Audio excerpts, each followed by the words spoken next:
Hello and welcome to Candid Conversations here on WDLive at the Women Deliver 2019 conference. Today, over the next 30 minutes, I'll be having a conversation about equality at the workplace. How do we ensure that everyone has an equal opportunity to explore their full potential and contribute their quota to the work that makes the world go round?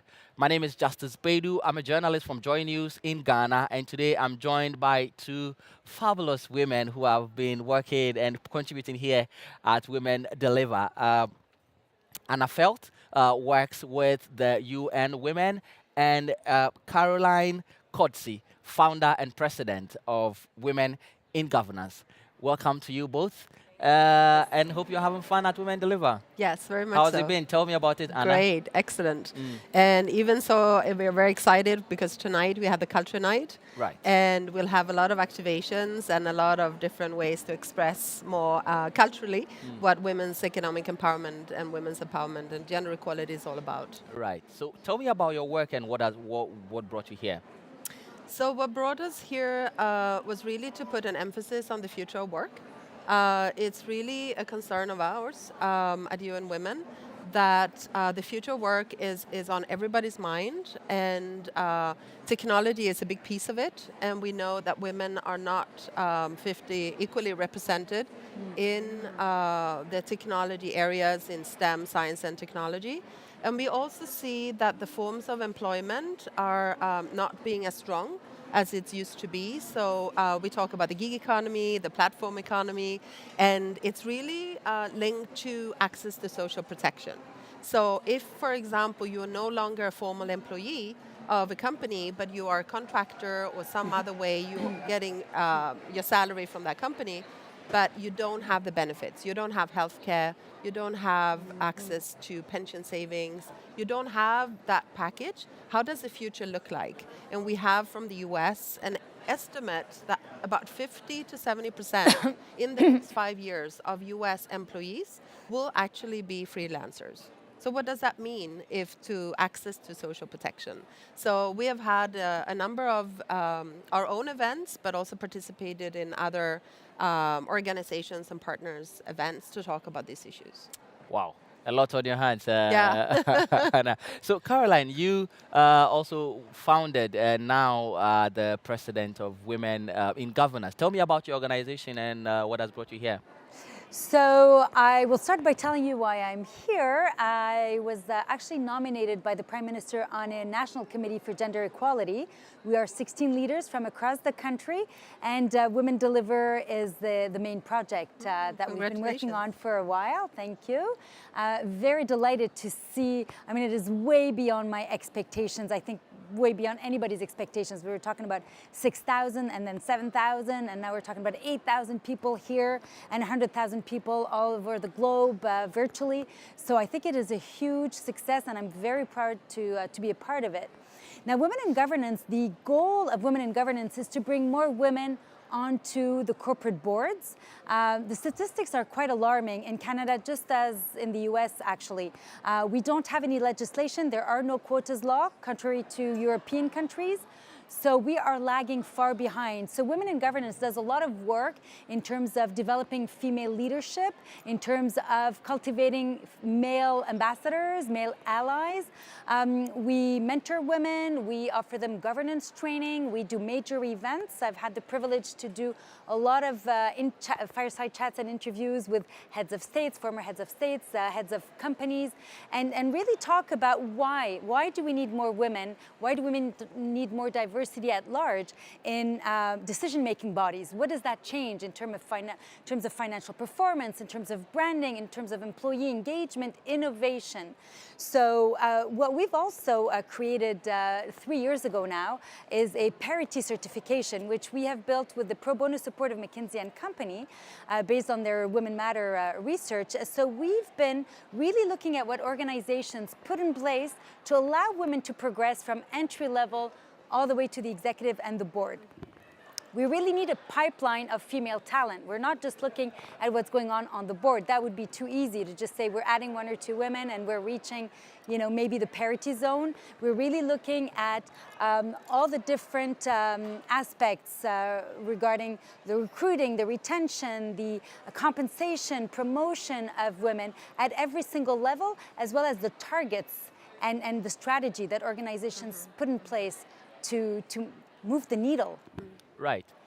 It's interesting that we're having this conversation today because yesterday I spoke with people from McKinsey on this report, Yes. which was talking about the future of work and how challenging it will be for women to keep up in terms of the findings going into the next 10 years.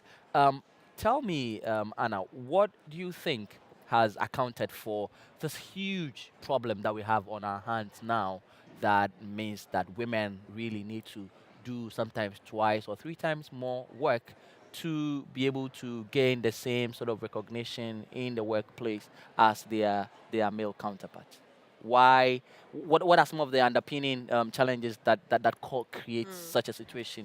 Wow, that's a big question because it is maybe fundamentally it's about societal values, social norms, stereotypes that feeds both society's expectations on what a woman and a man should be doing, but also the girls themselves who see what's out in the society and try to figure out their ways through life and look at those stereotypes and think that this is what they can do. They don't see the enormity of what they can accomplish if we had removed those stereotypes. And as you can see, we also have the Unstereotype booth just outside here, which is an initiative of UN Women to really fundamentally address those stereotypes. And we are working with companies in removing stereotypes in marketing and advertising because that's a big factor that contributes to this problem.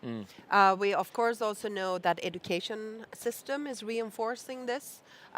We know that leaders reinforce it, so we work at different entry points to really change the perceptions of what can a man and a woman do and what can they accomplish. So we are really so much behind. So now when we are entering into what we call the 4th Industrial Revolution, there's so much lagging behind because of the catch-up that women have to do in terms of technology and other things. And the perception that women are the ones taking care of the children, of the elderly, of the sick, is causing a big problem. Not only for women entering into the labor market. In fact, in the European Union, 25% of the women who are not at work say it is because of their care responsibilities. So it's not... it's a fundamental problem globally. It's not only in developing countries where the infrastructure might not be there, but it's everywhere, this issue. And it's really holding back. And what we're also trying to do is to engage men to take more responsibilities to address these issues and be part of the children's lives, to be part of the household responsibilities so that those can even out eventually. And that, I'm sure, it's also impacting the women's participation on boards, how much additional time they have to spend on these extra Well, I couldn't agree more with your comments, Anna. I think there's a fundamental issue that needs to be addressed, which is, to this day, men are contributing a lot less than women are at home. Yeah. So even in terms of taking care of the elderly, women are not only taking care of their own parents, they're taking care of their husband's parents. So this is a huge issue, and a lot of organizations are now putting an emphasis on giving time off to men, not only during their paternity leave, but flex time. And you know what? It's one thing to implement a policy, and it's something very different to actually make sure that it's being followed and that the culture allows it.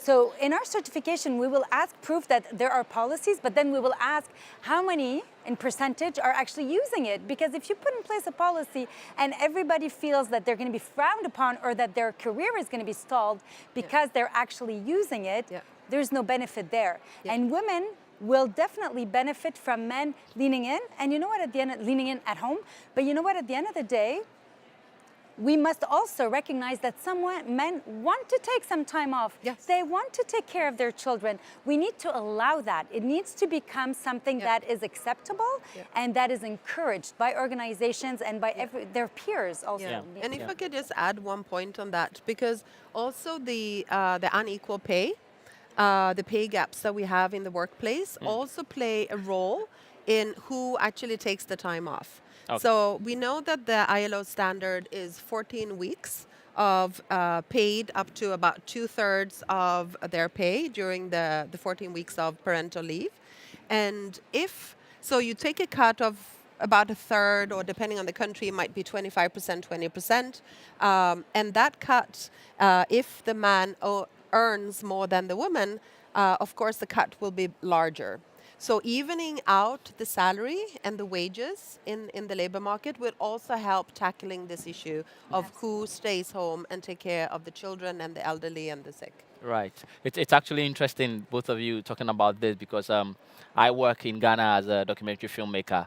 And recently I was working on a documentary on unpaid care work and how that stands in the way of women who wants to get into everyday work, and it's even more serious for women in developing countries, because we have extra challenges that women have to endure. So, for example, there are places where communities without electricity, for example, women would have to rely on firewood.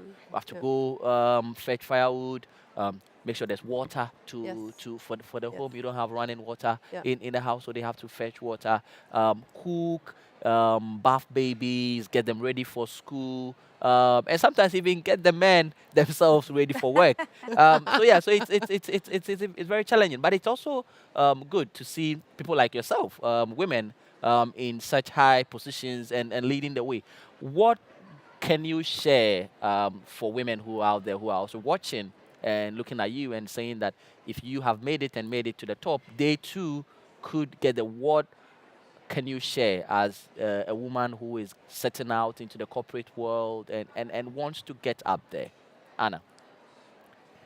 Who wants to progress Yes. in a company? Yes. I mean, I think What has worked for you? What has worked for me? I think, I mean, I'm extremely passionate, and I think that it's really going with what passionates you. And it's not, I remember immediately after university, people were asking, why are you taking this path of economics? So I have a master's in economics, whereas many of my friends went into the business side. And they were like, why are you choosing that path? Because you won't earn as much. You won't have so many job opportunities. And I would say, no, but I need to be where it passionates me. And that's what can drive you. And that's where it will take you places. That passion and the commitment to make a difference, that's what takes you places. Right. Caroline? Well, I want to add something to the great comments that Anna was making earlier about the unconscious bias, which is a problem for women, and also the lack of role models. So that is a reality. But there's a third issue, I think, that faces women, which is the lack of sometimes audacity or courage to come out of their comfort zone. So that sort of leads me into explaining what I think has been the key to my own career success. I'm from Lebanon. I was born in Beirut. I grew up through the Lebanese Civil War. I arrived in Canada at 22 and a half, and I was very ambitious, and there was no stopping me, quite frankly. I didn't even think of a glass ceiling or differences between men and women. In my mind, I was in Canada and anything was possible. So I just really bulldozered my way in a very gentle and feminine way, but I did. I was very focused and I wasn't scared at all. I mean, you come from a war-torn country, nothing's gonna scare you. No bullies at work, nothing. So I just did what I had to do, and I kept raising my hand and saying, I can do this stretch assignment, and doing things that, I'd never touched. I said, I'll work it out, I'll figure it out. I was, there was a masculine side to the way I tackled my career. So my career progressed, very quickly, and I landed vice president, executive vice president roles, and I thought, where are all the women? Why am I the only woman at the decision-making table? This is why in 2010, I ended up founding Women in Governance. I was executive vice president of a medical expertise firm, the largest in Canada. That was my job, and I never thought that I would actually become a leader in terms of closing the gender gap in the workplace. But 2 years ago, I actually quit my job to do this full time. I now have 8 full-time staff working on this across Canada. And I really encourage women to simply leave their comfort zone, do things they've never done before, overcome their fears, and this is where the magic begins. This is where it all happens. I think that is my key piece of advice. Yeah. It works. I need to dare. Yeah. No, I completely agree. I always try to challenge me. I was started off as a very, very shy girl, and I always challenged me to go and do things that I haven't done before. And I remember at the university, they were always saying, but why do you always volunteer to do a presentation? I said, this is the time. This is a safe space to practice, make a presentation. Imagine when you're out in the workplace, you might get fired for it. I always try to push myself, and the biggest fear that I had was talking on the phone. And and I was so scared, and I actually become a telemarketer to overcome that fear. Oh, wow. So it's really to kind of push yourself to do things that you hate, and to come over those barriers so that you are no longer fearing anything. Once you being a telemarketer, you fear nobody on the phone. Once you made a presentation to hundreds of people, then you can make a presentation for 20 people. So it's really kind of trying to push the boundaries and not be afraid of making mistakes. Right. Great. And actually making a mistake is how you stand up after It's part the of mistake the success Exactly. journey, isn't that it? people judge you on. Yes. Exactly, Yes. and I would add to that resilience Yeah. is one of the key characteristics of a leader who is going to last. Because you can be smart, you can be strong, but if there is going to be a difficulty and that you're going to collapse and you're not going to get up, you're not going to get up fast and stronger than you were because you've just learned from something, then you're not going to last. And that's something else that I got from the war, perseverance, courage, resilience. And these things translate extremely well in, everyday life and especially in the corporate world. And these are exactly the characteristics that anyone needs in the future of work. So we call them the 21st century skills Right. and characteristics. So I'm here to stay. I'm a what a relief. exactly. But Anna, you work in UN Women, which is a very important organization, a very strong one at that. Thank you. And organizations like yours are going to be very crucial going into the future, especially with the sort of conversations that we are having here. We know we've just put together the Sustainable Development Goals, which has as a key component gender equality, protecting the rights of women and giving women a chance to develop and all of that. What do you think organizations like yours and other organizations that are here working at Women Deliver could and should do going into the future to help ensure some of these things that you are outlining happen in order that the gender parity that we seek is achieved? So, thank you for that question. One of the key mandates of UN Women is we have a strong convening and coordination role of the UN system, but also of other stakeholders. So I'm leading a program that focuses specifically on women's economic empowerment and through responsible business conduct. So through this program that we are doing with ILO and the European Union, in Canada, US, Japan, and in the European Union, is really to emphasize the power of partnerships. How we bring partners together, how we collaborate together, because there's so many different initiatives that are happening and everybody wants to make a contribution, but not always concerted and together. And I think together we are stronger. So I think we play that role. That's also one of the themes here. Yes. Together. The power of us. Power of yes. us. And we also have, and I brought a card, so I just wanted to show And we will have conversations afterwards on how we can partner up and I'm collaborate. delighted to hear But that. we have our women's empowerment principles, Right. which are principles that we have about 2,300 companies that have now made commitments. It's really around getting gender equality and women's empowerment in the workplace, in the marketplace, and in the community. And we are really working with them to take really bold steps towards gender equality. And we are collecting the good practices to use that as learning materials for other companies around the world. And we are zooming in on equal pay, on women on boards, which in fact are mini parliaments around the world. Each company has their own board, and it's a mini parliament of decision makers, and that's why we want women there. But we also want to make sure that women have the opportunity to grow.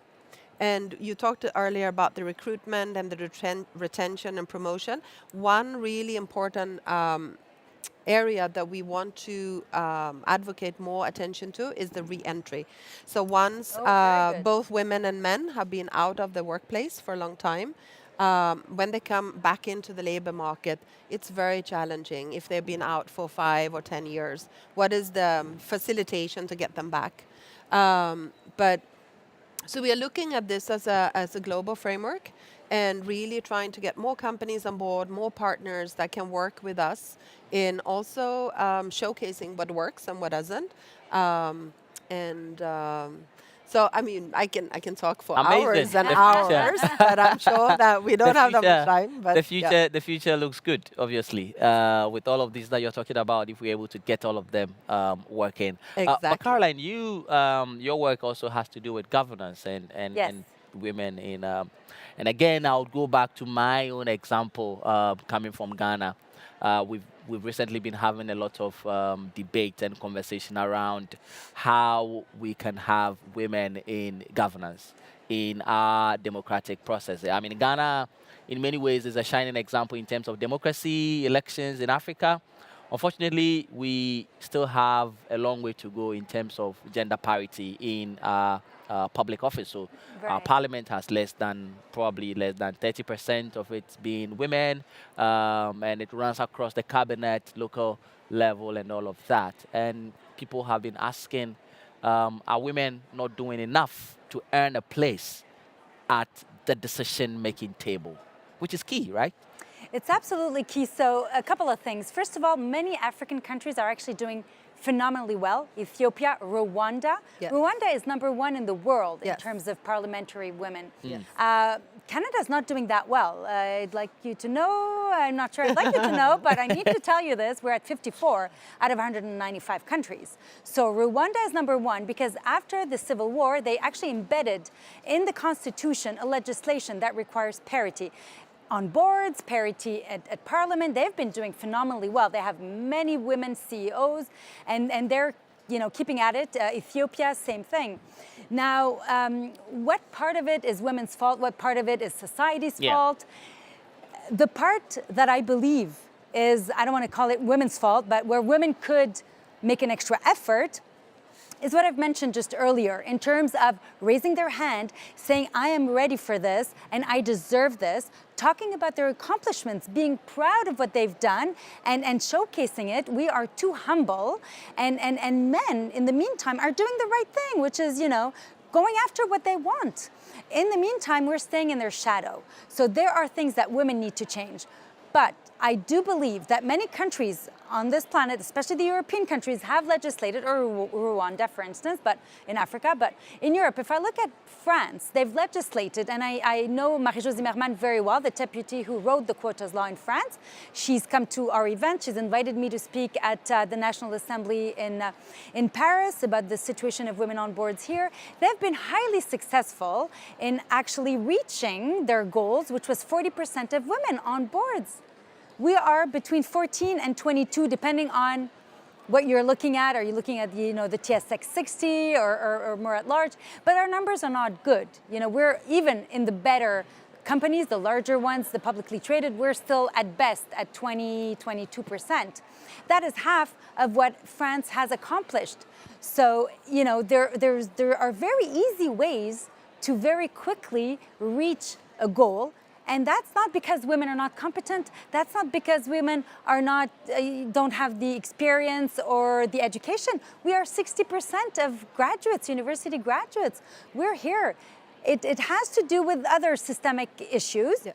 And I strongly believe that legislation will not be required forever, but to at least start a certain movement where they will have no other choice than to actually look for these women that they say they cannot find. If I look at Quebec, the province where I'm living, the government has legislated for the crown corporations. They reached 50% within 5 years. That's just Quebec crown corporations. The rest of Canada, no. So you legislate, you find the women. You don't legislate, you find excuses. Yes. Right. Thank you It's for really that. interesting. The conversation is getting really interesting, but we've got a few minutes to go. And I'm so sad we are going to have to end it. But I would want to hear from you what your parting shot will be, what your wrap-up comments will be about this very important topic. Anna, what are you taking away from Women Deliver? The power of us. Mm. Yes. So I think that what everyone can take away is really the power that they have to make a difference. So you may think that, oh, I'm just one person, but if everybody thinks I'm just one person, nothing will happen. But the power of us is really a key message. And what we are seeing is with the millennials, they are not just like in the previous generations, happy to get a job offer. No, they go and they interview the company to make sure that that company meets their expectations. So they want to know, are you inclusive? Are you diverse? Are you, in California where my son lives, do you have avocados? So there's a lot of demands from young people today, and they can decide and they drive the war for good talent drives actually many companies' action on gender equality. They want to be the one attracting the best talent on the market. We see the same with brands and consumers.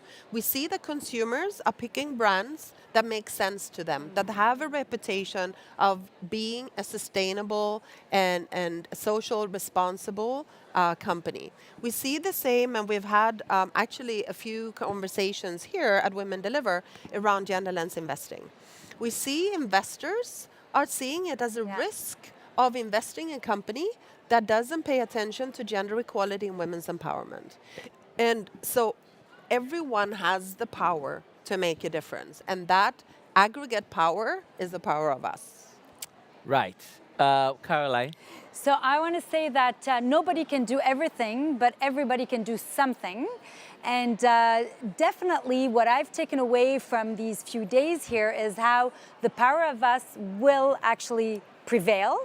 I'm fascinated with what's going on in the world these days. On the one hand, we do see these millennials with very strong values that are very demanding in terms of environment, of gender equality, and really wanting to join organizations that will be aligned with their expectations in terms of values, also, as you mentioned, consumers.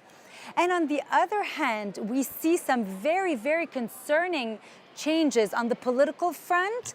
And I mean, you know, one of the key subjects here was around abortion and all the laws that are changing around the world.